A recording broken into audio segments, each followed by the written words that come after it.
Good afternoon, everyone. Welcome to another episode of Spilling Tea. I'm your host, Tiffany Daniels, and we'll be getting to the JRC here in just a moment. But first, the disclaimers and the trigger warnings. First off, the prosthetics decided they did not want to work on my front teeth today, so you have to see my acid-eaten two front teeth. Apologies for that in advance. I know I talk about it a lot, I'm sorry, but I'm always conscious of it. I'm autistic, of course I'm going to be, so apologies in advance for that. Disclaimers for everything that we go over, folks. When we talk about places like the Judge Rotenberg Center and the Agape Boarding School for Boys, everything that has to do with the Stop the Shots campaign and the campaign against the troubled teen industry, you're going to find right there in the description box for you with hopefully helpful labels, so that if you like the deep dive on your own, you're definitely welcome to do so. In which case, I of course recommend Autistic Hoya's massive archive. We link it in every single video about the JRC because it literally contains the bulk of the material that we use when covering the Judge Rotenberg Educational Center. It was put together by Autistic Hoya, and it is updated as much as humanly possible. So, I definitely recommend that link, and also the link to Neuroclastic's article, mainly because that article made the JRC so nervous. They threatened Neuroclastic with a defamation lawsuit. They surveyed over 800 ABA professionals from all over the world in regards to the Judge Rotenberg Educational Center's so-called behavior modification program, covering not just the GEDs, but every single part of the program, including the things that everyone at the JRC has to deal with. So, I recommend you read it. I recommend that you share it. Because when they threaten defamation lawsuits with dealing with a very small self-advocacy organization, that means there's something in there that is kind of freaking out the JRC. So read it, share it.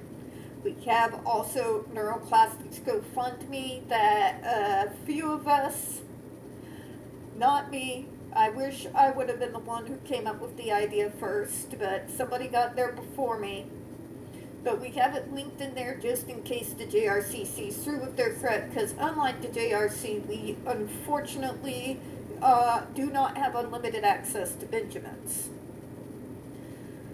Trigger warnings, folks. We do have this channel marked not for kids for a reason. I do use profanity. I use it a lot. I don't have a filter, and I'm not really good at monitoring myself. And also, of course, when we talk about places like Judge Rotenberg Center, Agape Boarding School for Boys, you are going to hear some vivid descriptions of and catch clips of surveillance footage of people with mental health issues and disabled people being tortured and abused. So if you have children who are 16 and younger and they are watching, parental supervision is very much advised.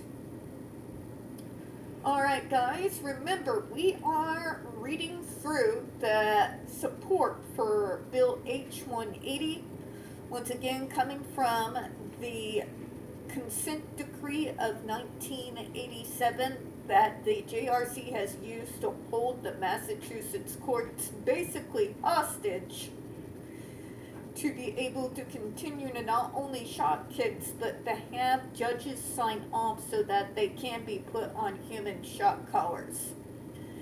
And so far, they've been coming with all the guns, and today is going to be no different. So let's all breathe a deep sigh of relief while we read something that is written by people with actual sanity who work in the medical model, professionals themselves, that are not so easy for places like the JRC to refute or gaslight. So, where we left off yesterday. One moment. Forgive me, allergies are crazy right now, especially because Missouri's having one of those days where downpour, rain, and hail. Not a cloud in the sky, bright, sunny, like eerily sunny. And then, right now, well, sky's back building. So, apologies if you hear any weird noises in the back of my throat or anything of that nature. Okay? Alright. The FDA's administrative record clearly demonstrates the overwhelming weight of professional research and virtually all peer-reviewed scientific literature supports banning aversive interventions like electric shock. Thank you. When literally the entirety of the rest of the medical model, and the medical model is not necessarily known for being individuals that are particularly forward-thinking in regards to not being ableistic pricks, says something. It really does. First, the FDA determined that the ESDs, like the GED, create unreasonable and substantial risks of illness and injury. No kidding. When you have ER documentation alluding to injuries already received by individuals who were forced to wear the device, that's no longer a risk, it's a proven fact. With little or no credible evidence or efficacy or long-term benefit. So no matter how many times the JRC continues to scream, but if you just come to the school and you can see it for yourself, we have your video surveillance footage, JRC. Exactly what are we supposed to be seeing here that none of us is seeing? What is this miracle you want to bring to our attention? A, we've seen all your propaganda videos. They are so see-through as to, I've seen very bad acting before, but good God. Okay, that's not evidence, it's just bad acting from poor individuals that you force to do so, because if they don't,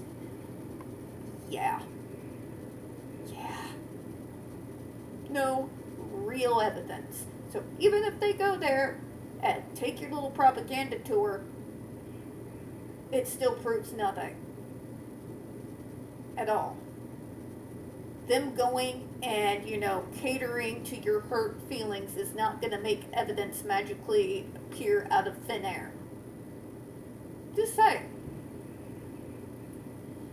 Risks of harm include pain, skin burns, loss of sensitivity to fatigue or pain, and injuries from falling, as well as psychological harms. Disorder, neuropathy, withdrawal, nightmares, flashback of panic and rage, PTSD, anxiety, fearfulness, suicidality, chronic stress, acute stress disorder, and hypervigilance. Also known as very familiar to any of us individuals who have experienced forms of abuse or trauma in one way or another, and unfortunately with us neurodivergent folks, myself included, I've not met a single one of us yet that haven't gone through it in some way, shape, form, or capacity. It also found that ESDs may worsen underlying clinical conditions, replacing one negative behavior with another, and result in a loss of agency or learned helplessness. In other words, when you do this whole thing of no talking out, no ever mentioning when you are discomforted, no reaching out for, things such as going to the bathroom, for example, or you're going to be punished. When you come out of that hellhole, if you don't get extensive help after coming out such a horrific situation, how comfortable are you going to be feeling to go to any person that has any form of authority for help? If you are having a psychological episode, about how safe do you think those individuals would feel about going and getting proper help? Considering all the times they tried at the JRC ended in punishment. Yeah. Yeah. Let me continue. Second, the FDA concluded that there have been virtually no systematic investigations of the effectiveness of ESDs for self-injurious and or aggressive behavior, due to the fact that even those who were approached with the questions just essentially flat out said no, citing ethical concerns. And considering we are dealing with some different research universities and clinics, like, Yale, who have no problem with blasting radiation into us to help with behaviors. But they're saying no to a type of study like this. If that doesn't just say everything, you know? Studies that do exist are outdated and methodologically flawed, and many are silent as to any attempts to assess negative side effects. And none of which that the JRC has actually brought forward had anything to do specifically with the GED device. They did cover overall risk versus benefits in regards to physical aversives altogether, which obviously right here is definitely a part of conversation. The consent decree was granted before Matthew Israel created the GED device, but they're so outdated as to be laughable. Okay? Concerns about the accuracy of adverse event reporting were compounded by age and scientific rigor of the studies themselves. Remember, folks, medicine is not static. It changes and evolves constantly, all the time. So with that being the case, that means the testing required in regards to clinical studies change and become more strict, rigid, and rigorous than they would have been in the most latest of the studies put forward by the JRC to say that, look, physical aversives work. Because it was literally from the 1980s. 1980s. You really think we use the exact same type of testing standards that were used even from the 80s period? No. Because now we have controls that look after the mental health and well-being of the individuals involved in any clinical studies literally since about around the 90s. You know? But anyways, no randomized controlled trials were identified by the FDA or its expert panel. Articles identified by or presented to the FDA in support of ESDs did not adhere to current, more exacting peer review standards for study conduct and reporting. Fancier way of saying exactly what we just said a moment ago.